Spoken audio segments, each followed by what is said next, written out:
জাতীয় সঙ্গীত শিরক। ঠাকুর বাঙালিদের শত্রু, ঠাকুর মুসলমানের শত্রু, ঠাকুর জাতির শত্রু, ঠাকুর ঢাকা বিশ্ববিদ্যালয়ের শত্রু। ঠাকুর ভারত বাংলাদেশ পাকিস্তানের মুসলমান যখন ইংরেজদের হাতে নির্যাতিত, তখন ঠাকুর লন্ডনে মুছ পাকায়। সেই ঠাকুরের গান সেরেকি গান আমার ছেলে মেয়ে বলবে, এটা অসম্ভব হতে পারে না। আমার দেহের সংস্থাকালীন আমি ঠাকুরের গান মানব না, মানিনি, ছেলে মেয়েকে বলতে দিনি, দিব না, দেখি কতদিন ঠিক থাকতে পারি। এটা হতে পারে না। ঠাকুর বলে, ও কালিমা তোমার আকাশ, ও কালিমা তোমার বাতাস। আমি বলেছি ঠাকুরের বাবার আকাশ, আজ থেকে 30 বছর আগে বলেছি। তাই সিলেট কোর্টে আমার নামে আমার বিরুদ্ধে মামলা হলো মানহানির। 5,000 কোটি টাকা মানহানির মামলা, 5,000 কোটি টাকা। আব্দুর রাজ্জাক বিন ইউসুফ ঠাকুরের নিন্দা করেছে।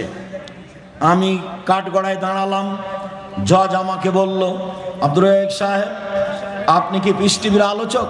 আমি বললাম জি। জজ আমাকে বললেন, আপনার মামলা খারিজ করে দিলাম। আমি সিলেট সুনামগঞ্জ কোর্টে দাঁড়ালাম, জজ আমাকে দেখে বলছে, আব্দুর রাজ্জাক সাহেব আপনি এই মামলার জন্য এসেছেন তা আমার মনে হয় না। আপনি ঠাকুরের বিরুদ্ধে কথা বলেছেন, সেই জন্য সিলেট সুনামগঞ্জ কোর্টে আপনার 1,000 কোটি টাকা মানহানির মামলা দিয়েছে।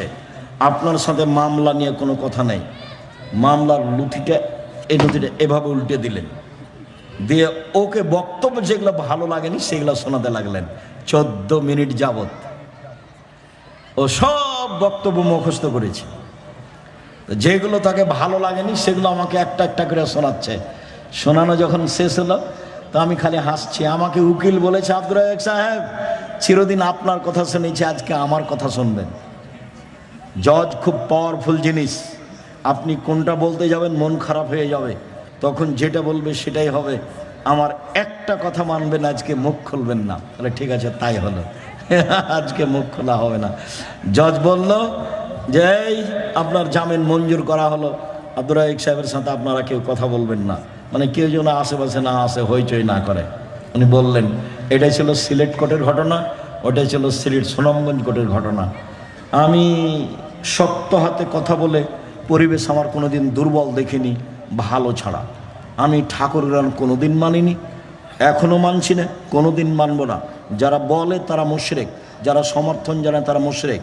আপনি কি বিদ্যা অর্জন করছেন, আপনার ছেলে মেয়ে কী অর্জন করছে তা আমার বুঝতে বাকি নেই। এগুলো ভুল সিদ্ধান্ত। আপনারা স্বামী স্ত্রী খুব প্রশংসা করলেন, আমার ছেলের মেধা ভালো, গোল্ডেন পেয়েছে, আমার ছেলে এই পেয়েছে।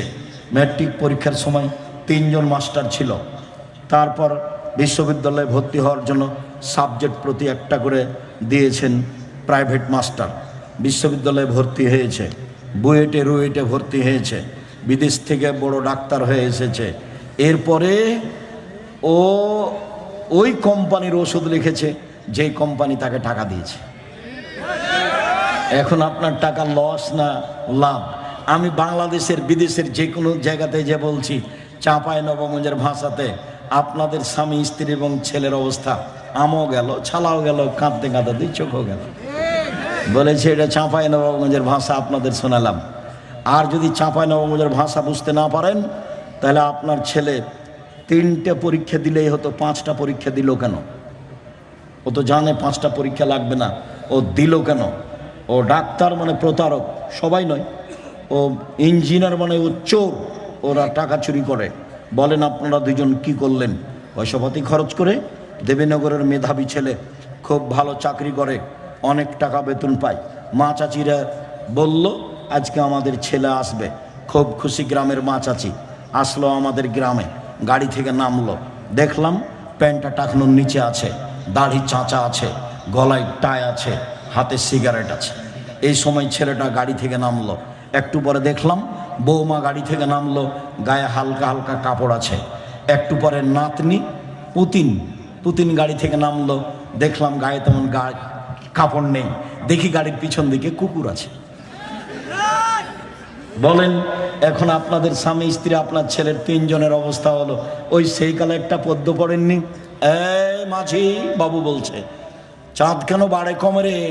আমি কি এগুলো জানি? দেখি তোর জীবন চারায় নাই মিছে। এ মাঝি এই হয় কেন রে? আমি কি ওগুলো জানি? দেখি তোর জীবন আটা নাই মিছে। এই মাঝি, এগুলো কি বলতে পারিস? আমি কি ওইসব জানি? দেখি তোর জীবন 12 আনায় মিছে। একটু পরে বাতাস উঠেছে, নৌকা হিলে উঠেছে। মাঝি বলছে, বাবু সাঁতার জানো বাবু? তখন মাঝি বলছে, বাবু বলছে, না রে মাঝি না, আমি তো সাঁতার জানি না। এখন মাঝি বলছে, এখন দেখি তোর জীবন 16 আনায় মিছে। আপনাদের স্বামী স্ত্রী এবং বেটা 3 জনের জীবন 16 আনায় মিছে। বলে গেলাম, ভেবে দেখবেন। আমি আপনার বাড়ির মানুষ, দূরে করে চিন্তা করবেন না, কাছে করে চিন্তা করেন, ভালো হবে। আমি আপনার সাথে বসতে চাই, উঠতে চাই, কথা বলতে চাই। সরিষা সমপরাণ আপনাকে এড়িয়ে আমি চলতে চাই না বলে আসছে লম্বা সময় ধরে, একই কথা বলে আসছে।